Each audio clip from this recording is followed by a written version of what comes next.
for myself.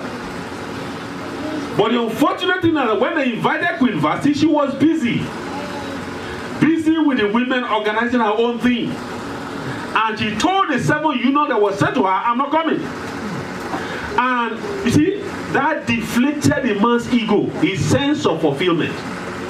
None of the 127 governors under him made anything to the man anymore. None of the generals who led his army and bowed to him and all that he has conquered made anything to him when the wife said, no, I'm not coming. And the Bible said the king became enraged. He was disgraced and disappointed. Why? A simple instruction, I need your attention. The woman said no. All that the man has achieved meant nothing to him anymore. So, if you read down, after the whole thing happened, he now called his advisors and asked them, what do you suggest you can do over this thing my wife did to me? This is wife, the queen of the land. And one of them speak out and said, you know what? It is not only you your wife has slighted. When all our women hear about what Queen Vashti has done, they will do the same to us. So they now advise the man so that this does not repeat itself, dethrone her from becoming the queen, and let's look for somebody else to replace her. So in chapter 2, it says, when the anger of the king cooled off, he remembered what Vashti did to him. And he consulted with those people, and one now suggested again, now let's go ahead and conduct a search to look for another queen to replace Vashti. The journey to find a life partner, a wife, you know, it's not a day's job. I know many of us, some of us took us years to find one. The truth of the matter is that the number one role of a woman is first of all a queen before she becomes a mother or a career woman. A queen that occupies a place much more than anything in the heart of the husband. You can see here, this man is part of his glory.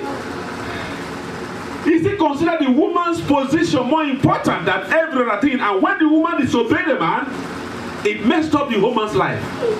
Can I say this? Men are designed by God, okay, to be fulfilled through winning. That is why as boys we get involved in competitive games, wrestling. You see, and when you beat your opponent, you are happy, you are excited. When you play game with your friend and you win, man, you feel good. That's the design of the man. So when he wins a position at workplace, the man is fulfilled. And when a man is fulfilled, his full potentials are released. He can see vision, you know, he can see possibilities. But when a man is not fulfilled by anything, maybe things are not working, that man is going to be deflated like a flat tire. You can't drive a car on flat tire, isn't it? It's going to be a drag.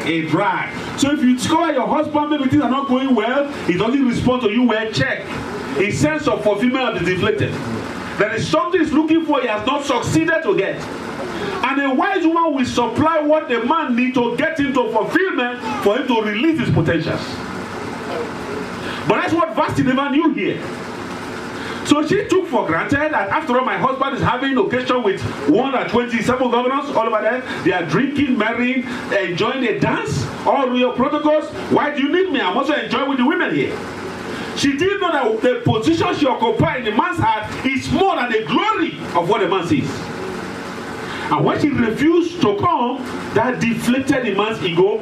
And in order to avenge it, even though she occupied such a wonderful place, lovely woman and all that, what did man do? From the advice of the people who were around the man, they said we need to remove her and look for somebody who is more worthy. That was the word that was used. That was how the search began. In the province, they brought all manner of women who were outstanding, virgins, beautiful to look at. It was in that enclave we found Esther as one of them. And if you check, my concern here is that they now say they found Esther, one of those who was worthy among the women that was brought to the king. So here you now notice that the Bible now says about Esther, it said the young woman had a beautiful figure and was lovely to look at. Now let me say this. You see, what makes a queen outstanding are these two words: beauty and lovely. The beauty is the outward, configuration that we can see that's attractive. Man does not just like beauty, they are attracted to beauty. So, as a woman, when your husband saw you at the beginning, he was attracted by the way you configured your container. With all the hairdos, all the makeups, and all the dress to fit, and maybe sometimes too your steps and all that, you might get confused and all that. And he chased you until he found said this one is different among all the other women. The way she walks, the way she talks, the way she does her things and all that. You see, you mesmerize a man.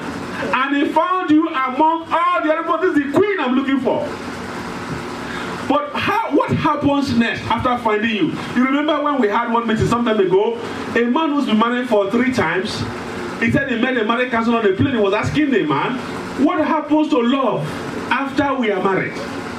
He said, when I met this woman, in fact, we are on the highs. We enjoyed. I love her. She loved me. We did this. We did that. We enjoyed ourselves. But after a few years down the road, the whole thing disappears. We turn out to begin to criticize ourselves. We do this one, he complain. Do this one, he complain, and all that. He said, what happens to the love? I need it back. Because I don't find it anymore. We have parted with one, parted with another, parted with third one. I'm looking for a fourth one. You see, what was missing here is this thing. You see, what attracted the man at the beginning is beauty and loveliness. Beauty is the configuration of the outward container. It's attractive. Men don't just like you, but they are attracted to it. And they want to see you retain that. Vasti retained that. But you see, the other aspect of loveliness was what she lost. And she lost her position as a queen. So I'm talking about you maintaining your value as a queen to your husband. So here, when Esther was found, she was, do you see how elaborate it was? It took 12 months to beautify them with oil and all kind of things to prepare them for the king. Do you know when you were single, you were so concerned about how you package yourself before you go out in the midst of brothers who are looking? Isn't it? But now when you get married, and also when the duties of motherhood begin to come, you give birth to one child, 2 children, and all that, and you have career pressure and all that, we forget that we are supposed to remain a queen valuable to our husband. So, but for Esther, the Bible now says, even though she was outwardly beautiful, which every woman is beautiful, because whoever finds you know that you are the most beautiful woman among all the other women. So to the heart of your husband, you are well cherished as a queen. The Bible now talks about Esther. Some things made her outstanding and made her to become the preferred one among all the other women. The other ones were also beautiful. But what they call love that attracts, graciousness.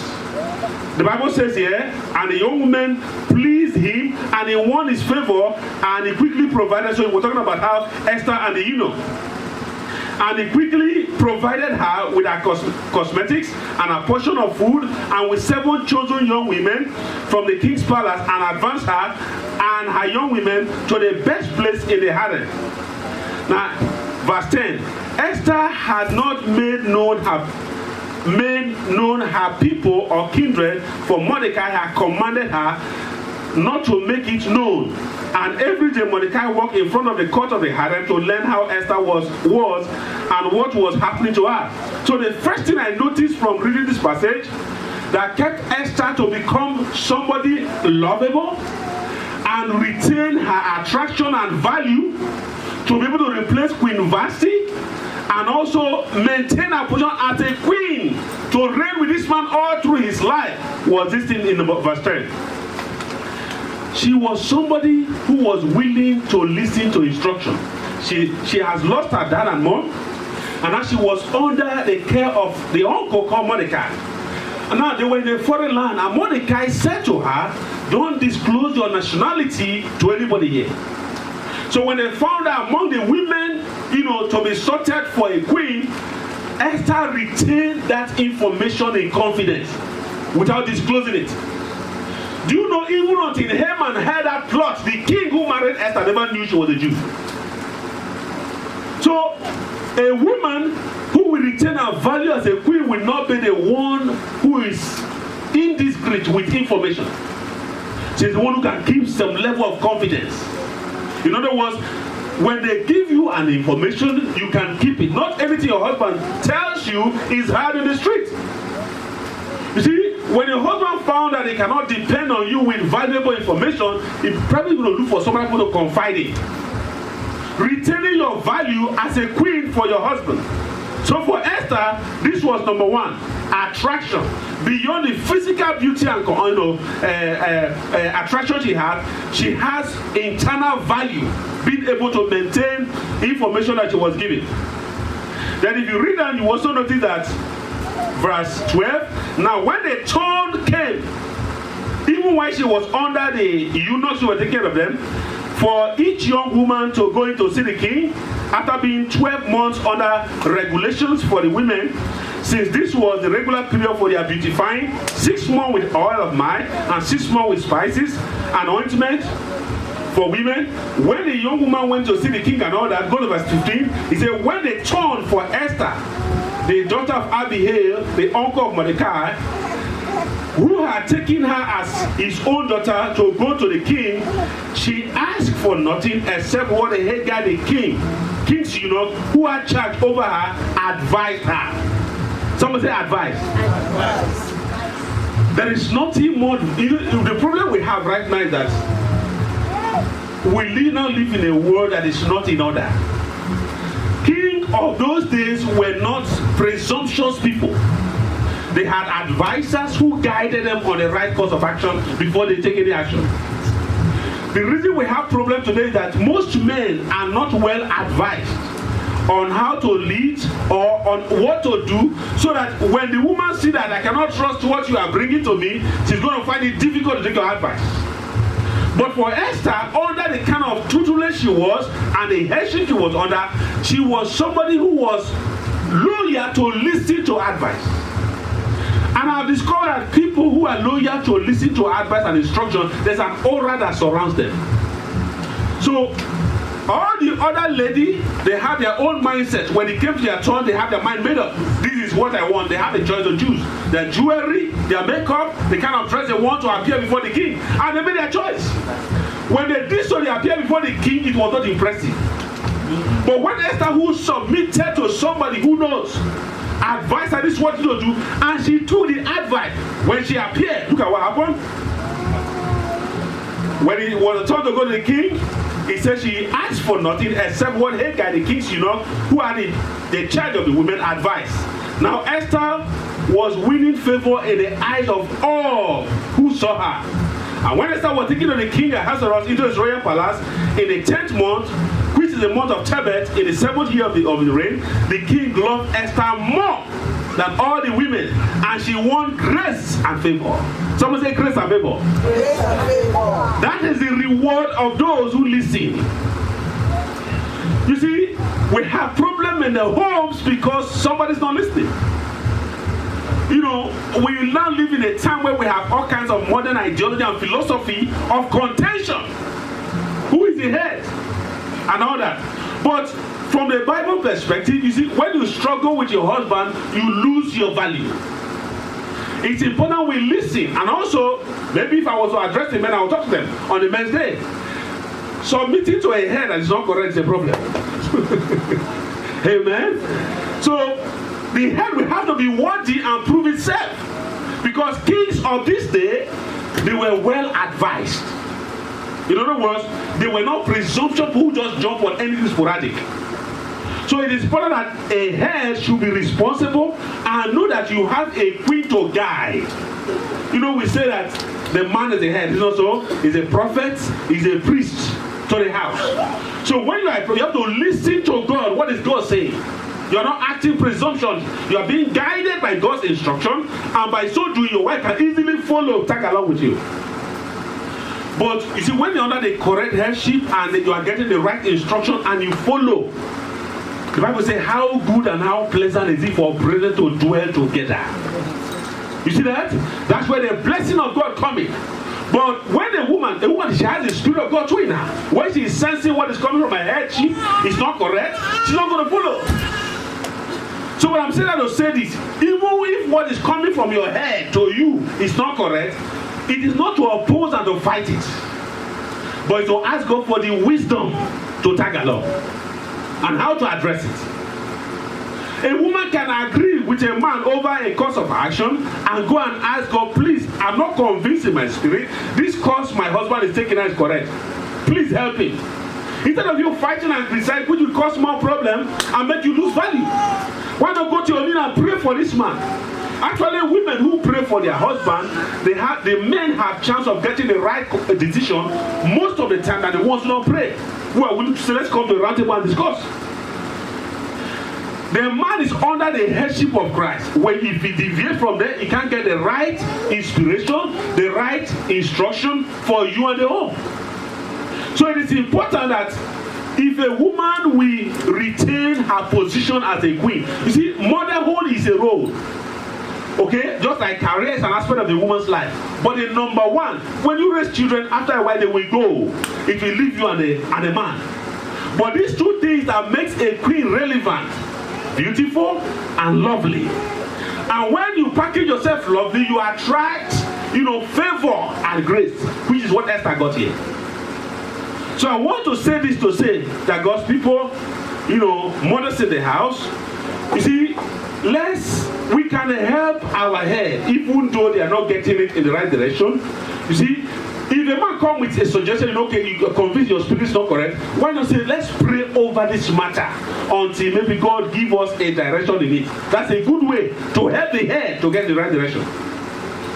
But when you start to oppose, like Queen Vashti did, she lost her position as a queen. You see, she was banished. But that is why if you look at the world we live today, the separation rate is so high. Why? Because of this main problem here. Marrying a wife, is a very serious thing that it is sealed with covenant. Now for people to turn out to tear those covenant in pieces, it said there's something fundamentally wrong. But I want to pray today that God will help us as women. Okay, not just we are doing well outwardly, but also on the inward to cooperate. Even when your head is not correct or misbehaving, you want to pray more for the head to be in order. Okay, or invite the head. Let's address the matter through prayer until God give us a release and direction. Not for confrontation and fight, or for say no over my dead body. I won't do that. You see, that's how we retain our value as a queen for the man. Can I tell you this? I just told you that men are fulfilled when they win.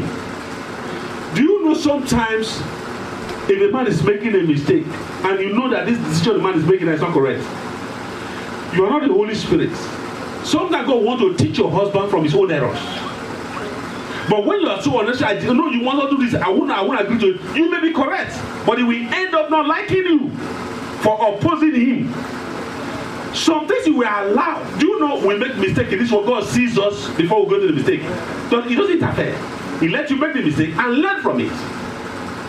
So give your king the opportunity, even if he's not thinking correctly, to make the mistake and learn from it. If you are so concerned, take it to God and pray. Say, God, stop my husband in this matter. Interfere with it. That is how your loveliness and beauty will be cherished by your husband. I want to pray that God will help us, that as we do life together and as we celebrate this wonderful day, you don't lose your focus and value that because I'm a mother and that's where it is. No, you are still a queen. Someone say amen? Amen. You are a queen and your value as a queen must be retained and maintained. That even in old age, the Bible says you shall still be flourishing. So you don't say, okay, because I'm old, I'm not a mama. Do you know why women, men, they call their wife, even at, older age, baby? You know what they're appealing to? The queen in the woman. You see, when the thing they saw at the beginning that attracted them, they still want to play around that baby, honey, sweetie, and all that. He's talking to the queen, not to mama. Amen. Someone say God is good. Yeah, but it's okay. But I'm saying that let God help us to keep ourselves, as many of us who are, married and all that, so that you can also instruct younger people who are coming behind us that will be relevant every time to our husband in Jesus' name. For Esther, the end product of that Esther found favor and grace. That is what follows when we cooperate with the people that God has placed us under, the husband we are. So our primary service and duty to them is that, number one, I make myself relevant as a queen. What we watch now, that women are always thinking back and forth, okay, does my husband still love me? Is there not somebody he prefers over me? Does he care about me? You see, if you want those questions to be answered, you have to be responsive to your man every now and then in such a way that he will prefer you to any other person he sees outside. Don't say because I've been married to you for 10 years, so whenever you don't care about the way you dress and all that. No, that's not how it works. Still dress in such a way that when he sees you, assuming he works in a corporate environment where you have people who are, when they come around, they are psychedelic in such a way, he still sees you that my wife is better than this one and never fall to any temptation outside. Someone say amen? Amen. God will give us the grace. Amen. In the name of Jesus. So on this day, we celebrate what the mothers mean to our life. Without them, we can never be what we are. We cherish you, and we pray that God will bless, increase you. We know there is so much pressure in life that can make us lose focus. But thank God for a day like this, that God will bring our attention back to what He wants us to be. And we receive grace afresh to become it, and we keep going. And our home shall be celebrated. The purpose of God for us shall be fulfilled, and His name shall be praised. In Jesus' mighty name. Can we be on our feet to pray? Someone say, thank you, Jesus. Thank you, Jesus. We celebrate every mother in the house for all you go through to make us the men we are, and also to give us a family, and all that is a whole lot of stress. But we thank God for your life. That the God who has preserved you, protected you, and given us to us as partners, to us in progress, we also give you the grace to fulfill all that you need. That as we do life together, we'll always be on the high, never on the low. In the name of Jesus. Someone say, thank you, Jesus. Thank you, Father, we thank you. Blessed be your name. We pray for our women, oh Lord, for grace. They will always remain the queen, Lord, that we found at the beginning. They will actually be on the increase, because the Bible said the path of a just man is like a shiny light. It shines brighter and brighter. In other words, your value will always increase. Yes. I pray for every woman here, your value will increase. Amen. Your value will multiply. Amen. In the face of your husband, wherever you occupy in his heart, your value in his heart will multiply. Amen. There will be no other person, stranger he will see outside that will have a better value than you. Amen. In the mighty name of Jesus. Amen. Lord, I pray for grace that, like Esther, lovely and beautiful. We shall give attention, oh God, to package ourselves, and both externally and internally, in such a way that we can find grace and favor before the one you have given unto us. In the mighty name of Jesus. We want to thank you, Father, on this special Mother's Day. May your grace rest upon our mother. May your mercy rest upon them. Everyone going through stress, I pray the hand of God will dissolve the stress. In the name of Jesus. Everyone things are not working, whether in the home, in relationship between you and your spouse, I pray God will bring solution in the name of Jesus. We ask for help from heaven, that God will cause us to always be relevant in the name of Jesus. Like Vashti, no one will take our position. In the mighty name of Jesus. We shall become like Esther, who will be relevant in the position that God has given unto us, in the man He has put in our life. As we do life together, we shall enjoy it in the mighty name of Jesus. Father, we thank you. Blessed be your name forever. In Jesus' mighty name we pray. Amen and amen. I just want the men to stretch your hand towards the women and pray for them. Stretch your hand to the women. Pray that God will keep them. It is not easy, the stress and the pressures of life around them. Pray that God will strengthen them. Pray that God will uphold them. Pray that God will make them a blessing. Pray that God will send the help to them when they need it. In the name of Jesus. Pray that they are blessed, they will keep becoming blessing. Whether to us in the family, in the church, in the society, they shall be a blessing. They shall find the favor of Esther. They shall find the grace that Esther found. In the name of Jesus, that among many they will be preferred because of the hand of God upon them. Anywhere they are looking for someone, you will be the one to prefer. In the name of Jesus. Thank you, Father. It shall be so in the name of God the Father, God the Son, and God the Holy Spirit. In Jesus' mighty name we are praying. We celebrate our mother. Can we